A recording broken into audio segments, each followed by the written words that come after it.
7:46, una hora menos en Galápagos. Gracias por su confianza, por su sintonía, por estar con nosotros en Ecuador Radio, a través de Radio Quito y Platinum FM. Nos escuchan en Guayas, en Azuay, en el Carchi, en la provincia de Cotopaxi, también en Tungurahua, en nuestras plataformas y en la página web de Ecuador Radio en el país y el mundo. Parece que fue ayer cuando hablábamos con Mauricio Alarcón de la muerte cruzada, ¿no es cierto? Y de que ya iba a venir una elección presidencial. Él es director de la Fundación Ciudadanía y Desarrollo, y digo, parece que fue ayer porque será pasado mañana prácticamente las elecciones, ¿no? Y hoy terminamos julio, empezamos agosto, habrá 2 días de silencio electoral, quedan 18 días de campaña. Mauricio, bienvenido, gracias por estar aquí, siempre por la generosidad de acompañarnos. Gracias, Gonzalo, buen día, un saludo para ti, para nuestra audiencia, y la elección estuvo a la vuelta de la esquina desde el primer momento. Sí. Al menos hay que reconocer un aspecto positivo, el hecho de que al haberse calificado formalmente los binomios presidenciales de una manera bastante más ágil, debido al tema de las impugnaciones y la pronta evacuación de las mismas y los recursos a través del Tribunal Contencioso Electoral, se pudo adelantar la campaña, porque recordarás tú que en el esquema originalmente aprobado por el Consejo Nacional Electoral teníamos 10 días de campaña para los binomios presidenciales. Afortunadamente, con esa cuestión de las candidaturas en firme, se logró que la campaña tenga incluso unos pocos días más que aquella de 2021. Bueno, y en 2021 teníamos ese fantasma esperpéntico de los reclamos que duraron meses, digamos así, ¿no? Incluso recordarás tú, Gonzalo, que había esa candidatura que parecía que entraba por la ventana, que era la de Álvaro Noboa, y que hasta el último, y cuestión de minutos, mantuvo en vilo el proceso electoral en sí. Hoy incluso parece ser que se adelantaría la campaña de los candidatos a la Asamblea Nacional.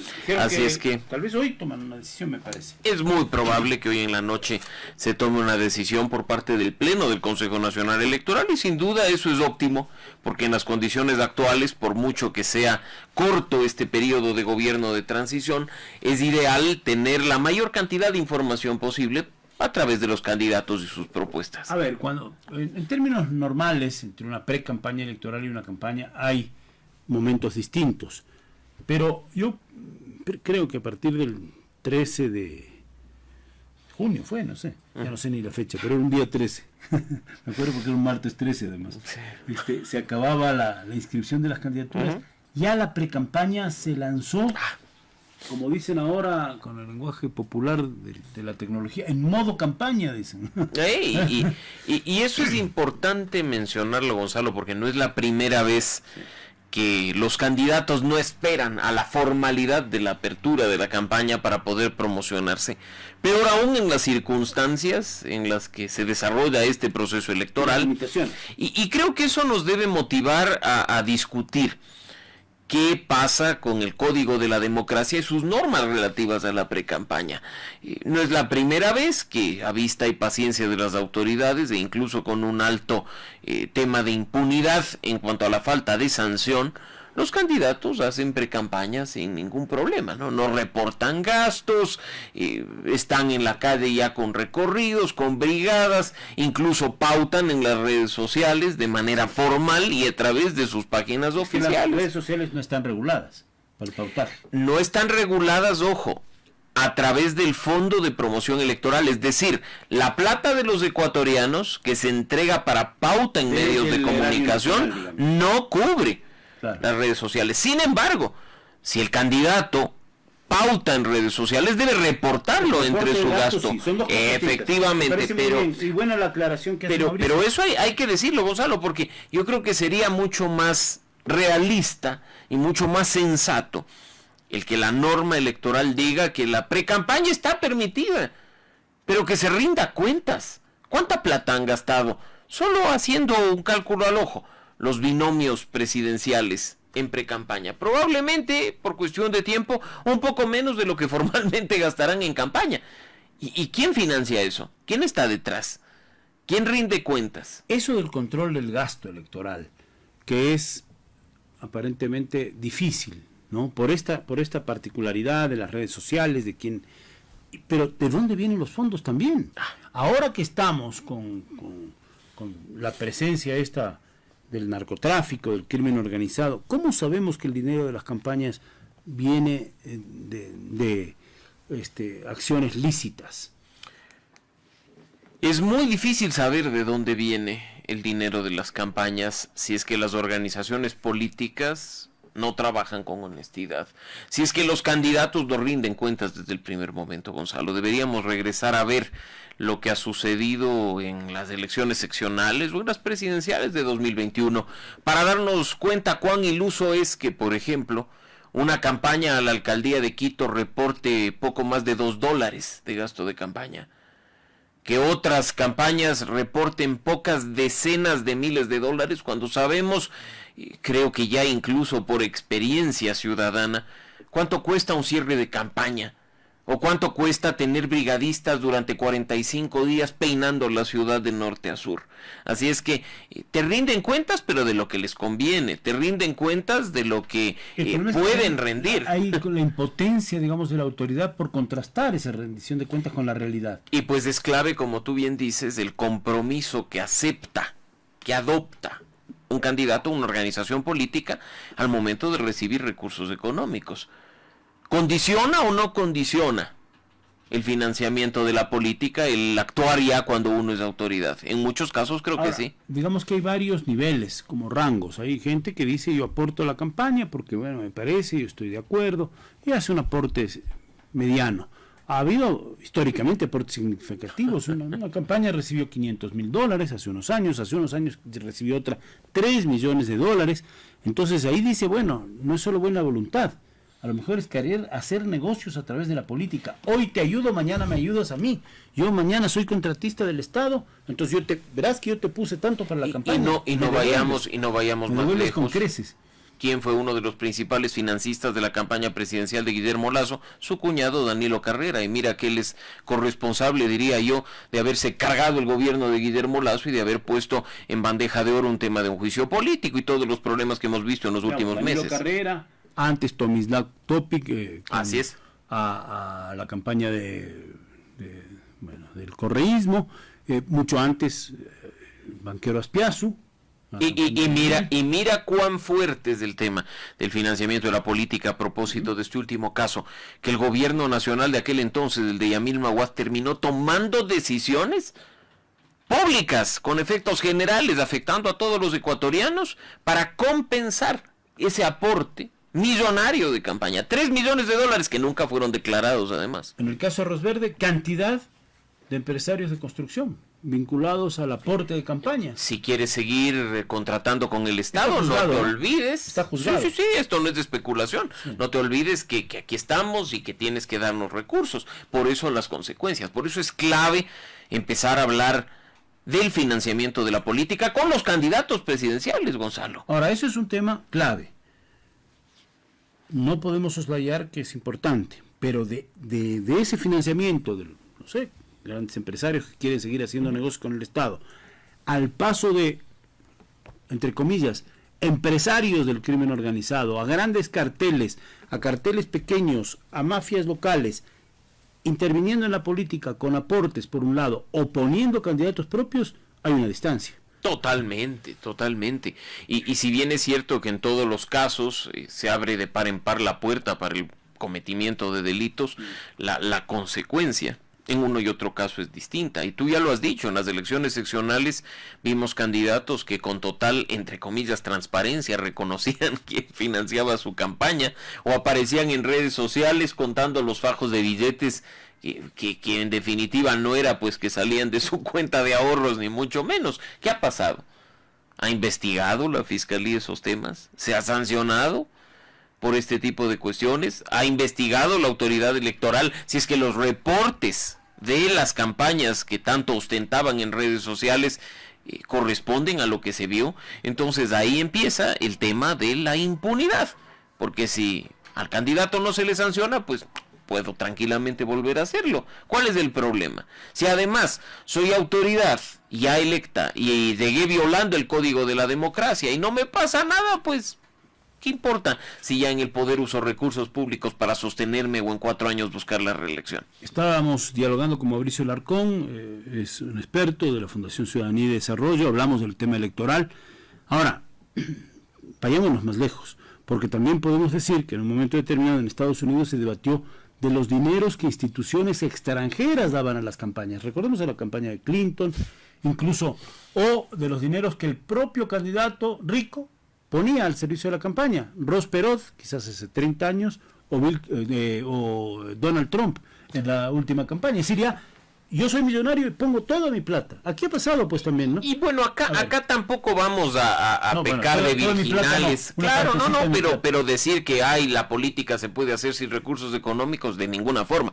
Para hacer política, para sostener una organización política, para hacer campaña, para llegar al poder se necesita plata, en términos coloquiales. Ya que pusimos el ejemplo de Estados Unidos, todos los partidos durante todo el tiempo recogen fondos para la campaña, tienen aportantes. Ahí ahora, radica la diferencia. Un señor venga y diga yo pongo $1,000, y otra cosa es que venga un señor y diga yo pongo $1,000,000 y mira, Gonzalo, que si tú revisas la rendición de cuentas de partidos, a propósito de lo que tú dices en Estados Unidos, ese goteo permanente de pequeños contribuyentes, como lo llaman ellos, corresponden a sus bases. Pero dime tú, con las organizaciones políticas que hay aquí en Ecuador, que son de garaje, que se venden o se rentan al mejor postor, ¿qué base va a aportar? $1 al mes. Imagínate tú. Y vamos a hacer matemáticas simples. Los aportantes confían en el tesorero de las y eso es otra cosa.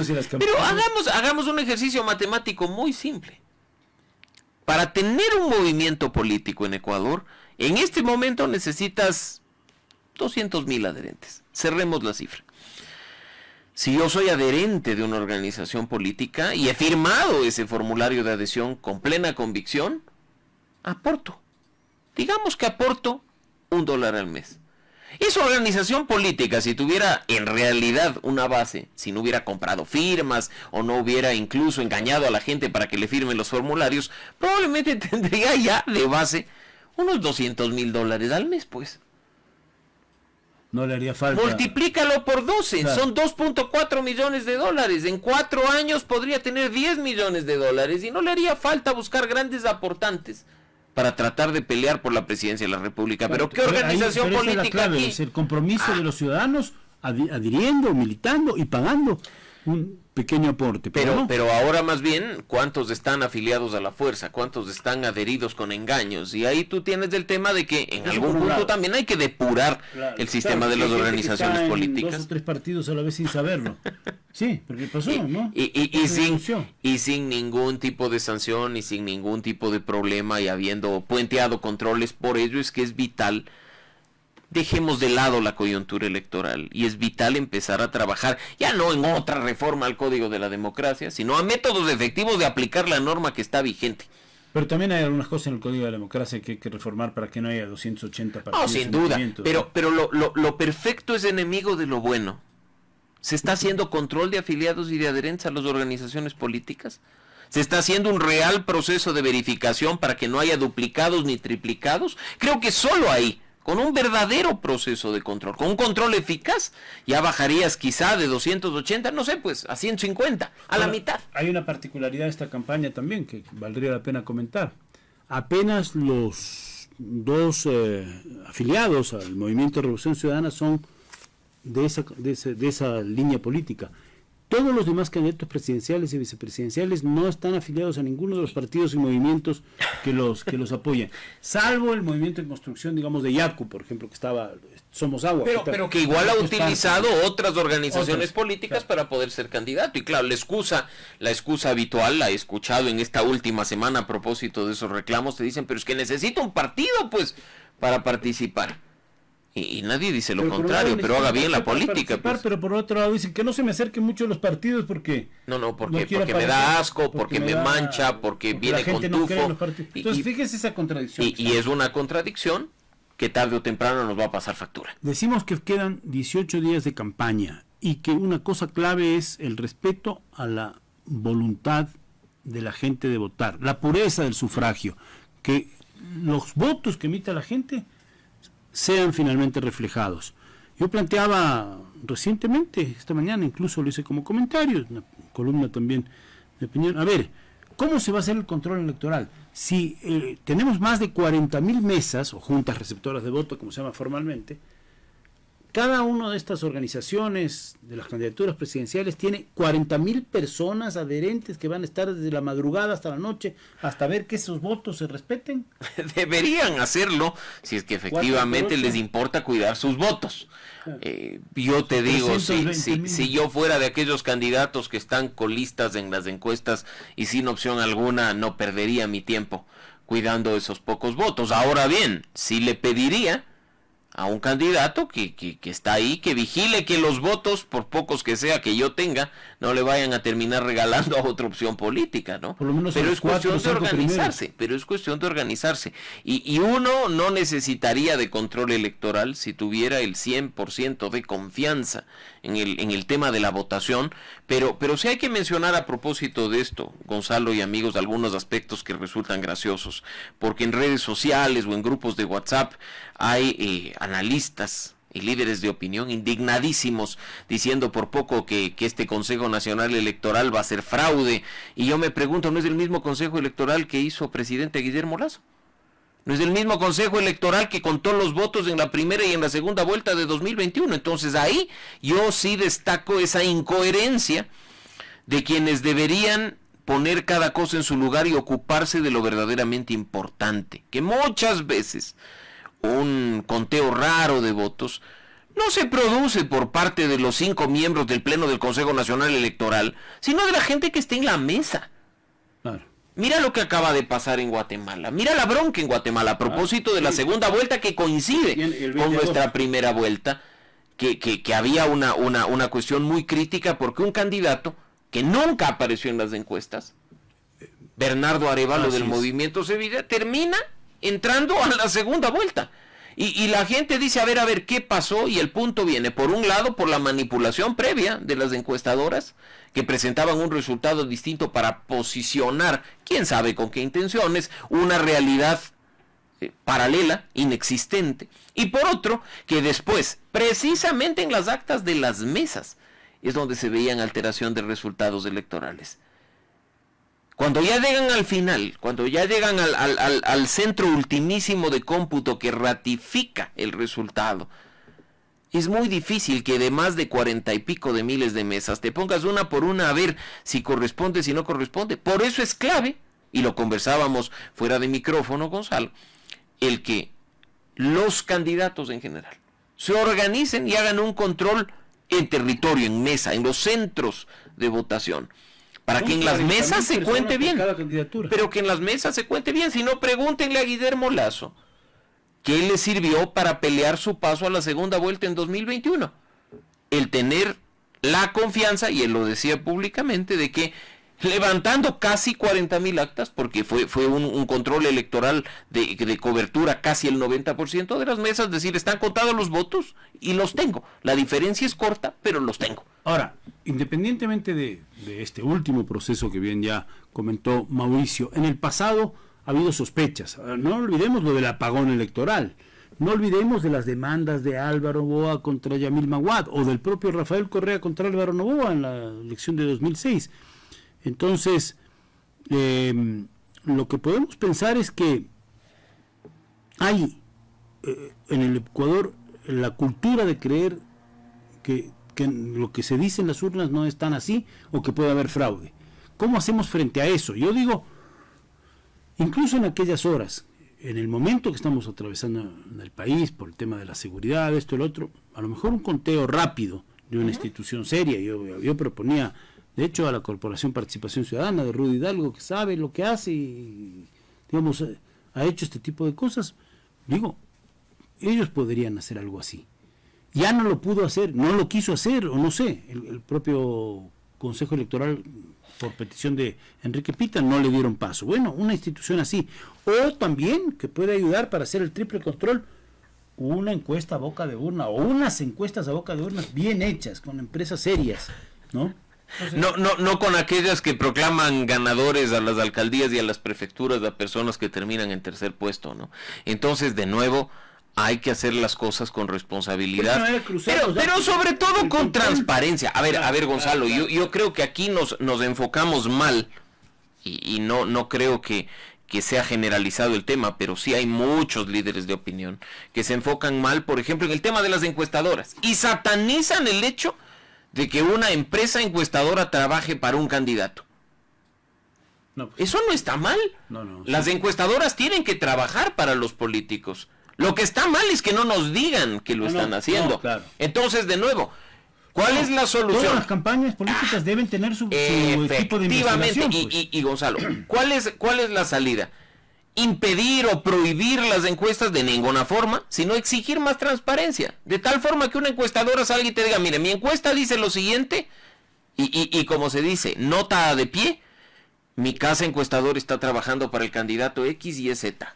Entonces uno sabe, uno analiza, uno es lo suficientemente inteligente para ver si esos números son reales o tienen algún sesgo para satisfacer al candidato. Pero prohibir encuestas o satanizar casas de encuestadoras por el puro hecho de que el resultado nos gusta o no nos gusta es terrible. O caer en el tema. Bueno, mira que ayer en redes sociales saltaban, a propósito de un gráfico que circuló en redes sociales, una de las encuestadoras calificadas por el CNE diciendo, esos datos son falsos, no son los datos, yo no he hecho medición, no estoy haciendo medición todavía, no pongan cifras que no son. Entonces, claro, por ejemplo, seamos responsables, el Consejo Nacional Electoral calificó a una serie de encuestadoras, personas naturales y jurídicas.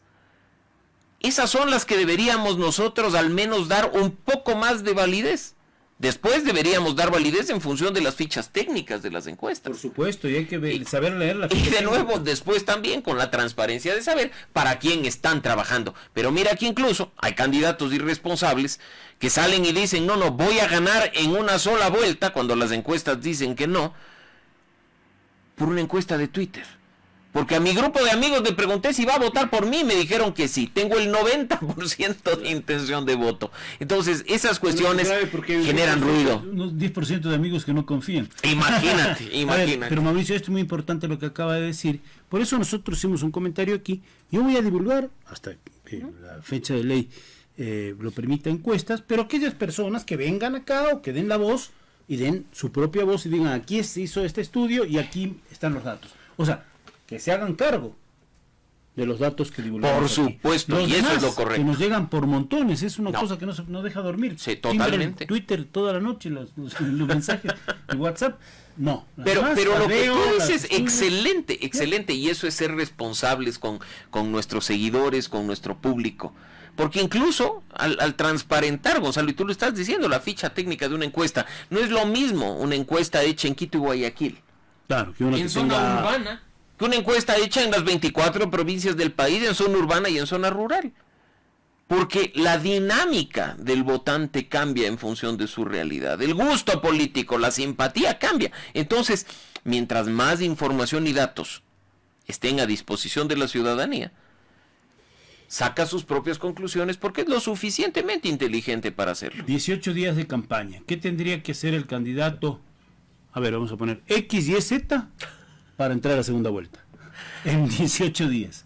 Primero, ser realista y transmitirle al ecuatoriano lo que puede hacer en un año y medio. No sobredimensionar expectativas. Yo he utilizado un término que puede sonar un poco duro últimamente en espacios como este. Digo, no nos traten como estúpidos. No nos quieran decir que van a venir con una varita mágica a convertir a Ecuador en un territorio de paz en un año y medio. No nos vengan a hablar en sus planes de gobierno de grandes obras faraónicas de infraestructura. Si van a gobernar un año y medio, 18 meses. El punto de partida es hablarle al ecuatoriano con realismo. Mira, tengo un año y medio. Es un gobierno de transición. Voy a procurar hacer esto para encaminar y por último que incluso te digan, si me va bien en este año y medio, me vas a ver de candidato en el 2025, porque tampoco queremos a una persona que venga y nos diga, no, un año y medio, y después, en febrero del próximo año, es decir, en apenas pocos meses después de haberse posicionado y está en campaña. Entonces, queremos eso. Segundo, candidatos que presenten su plan de gobierno. Mira que para los desocupados como yo, que entramos a la página web del Consejo Nacional Electoral a revisar los planes de gobierno con los que los 8 binomios presidenciales se inscribieron, vemos inconsistencias entre lo que te dicen, supuestamente con total seguridad ante micrófonos como este, y lo que está registrado en su plan de gobierno ante el Consejo Nacional Electoral. Esas francas contradicciones, a mí en lo personal, me generan serias dudas. Y el tercer punto, que en espacios como este, que tienen una buena audiencia, que priman en la opinión pública, se haga preguntas incómodas. ¿Quién financia su campaña? Claro. ¿Quién está detrás? Usted no es pues un sabio de todas las materias. ¿Quién está como su equipo asesor de seguridad? ¿Quién está como su equipo asesor económico, financiero? Usted nos dice que va a luchar contra la corrupción, ¿está seguro? Y denos nombres de que todo su círculo es gente sin tacha, es gente con integridad, con honestidad. Esos mensajes le van a dar mucha tranquilidad al elector al momento de rayar la papeleta. Y eso creo que debería ser la tónica de estos 18 días de campaña. No bailecitos superficiales en redes sociales, no cancioncitas bonitas que pegan y que sí a uno se le quedan grabadas en la mente, porque de nuevo hay que empezar desde nuestro lado a revalorizar la política, para que quienes están del otro lado, los políticos, los candidatos, dejen de tratarnos como estúpidos. Nuestro voto pesa, y lo que vamos a hacer el próximo 20 de agosto, sí es rayar una papeleta, pero es entregar un mandato para 18 meses, un mandato de representación. Es nuestra responsabilidad no tener a 137 que cuelgan medallas en la asamblea o que aprueban resoluciones totalmente innecesarias para un país que grita soluciones para la inseguridad o la crisis económica. Pero somos nosotros, con esa responsabilidad y ese rayado de papeleta, los que podemos poner a 137 personas que con sensatez actúen en beneficio de todos. Muchas gracias, Mauricio Alarcón, director de la Fundación Ciudadanía y Desarrollo. Un gusto tenerle aquí. Siempre un gusto, gracias. Buen día. Vamos con Juan Carlos Vanegas, las noticias de Ecuador Radio. Hablaremos de la seguridad en el Distrito Metropolitano de Quito en breve.